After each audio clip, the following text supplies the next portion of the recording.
Şərqi Türkistan Milliy Məclis rəisi Setim Türk əpəndi 2019 yılı 10 noyabr günü Indoneziyaga ziyoratini boshlagandan beri Indoneziyadagi har qaysi partiya tashkilot rahbarlari va davlatlik xalqaroliq ijtimoiy uchur vositalarida Şərqi Türkistanning navbatdagi ahvoli, Xitoyning Şərqi Türkistonda elib berayotgan erki qirg'inchiligi va musulmonlarni yo'q qilish planlarini tushuntirib, Şərqi Türkiston davosining O'rta Sharq Osiyodagi jonlanishiga zo'r to'k bilan qo'shdi.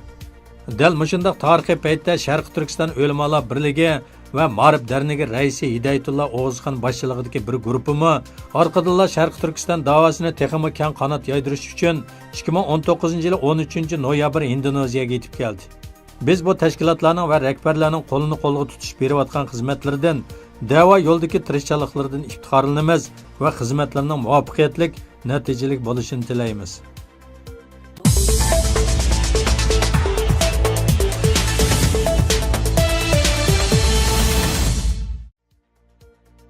Xitoy agentligining xabarida 12 yanvarda Xitoyning Shanxi o'lkasida bir ko'mirkonda ko'mirilish voqeasi yuz bergan bo'lib, 21 kishi qazo qilgan. Voqea yuz berganda quduq ostida jami 87 ishchi mashg'ulot qilayotgan bo'lib, 66 ishchi bexatar chekinib chiqqan.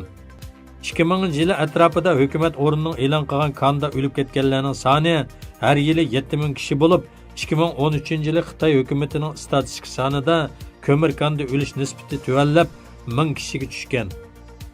Ammo xalqaro ishchi xizmatchilar huquq tashkilotining bildirishicha, amaliy o'lish nisbati yuqori bo'lib, ko'mirkon xo'jayinlari mas'uliyatdan qo'yiladigan jarmani so'midan qochib, amaliy o'lish sonini yoshiryotdi degan.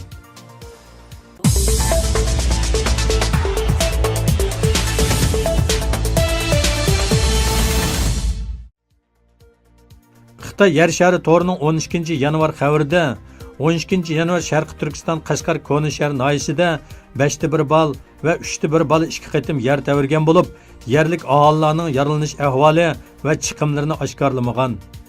Yer tavirgan markazdan 5 kilometr atrofidagi rayongacha Mingyo'l kenti, Oqtosh, Chig'liq, Oyoq mahalla, Shekarba qatorliq yezilardimi tavra sezimi bo'lgan.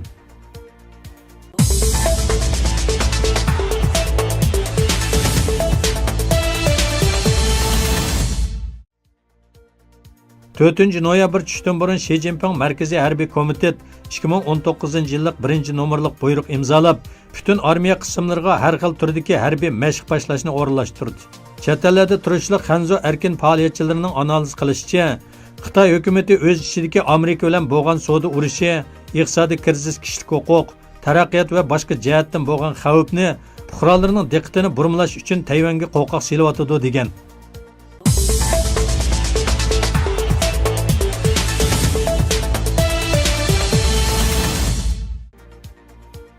12 yanvar Xitoy Yezi egilik Yezi Ministerlik axborot ishxonasining e'lon qilgan uchurida Xitoyning har qaysi o'lkalarida Afrika cho'chqa vabosi yuqum ahvolini e'lon qilib, Xitoyda keng ko'lamda shiddat bilan kengayayotgan cho'chqa vabosi yuqum ahvoli xalqlarning normal turmushiga og'ir darajada ta'sir ko'rsatib, vahima ichida qolgan. Shuning bilan Sharqi Turkistondan kala, qo'y, o'shkilarni ichki o'lkalarga yo'tkab, Sharqi Turkistonning chorva mollarini keng iste'mol qilishga boshlagan. Yerli xalqlarga nihoyat qiyinchilik olib kelgan va qattiq norozilik qo'zg'agan. Agar bundaq tangpongsiz holat davomlashaversa, uzunga bormay Sharqi Turkistonning chorva mollarini Xitoylar quritib o'tishi mumkin.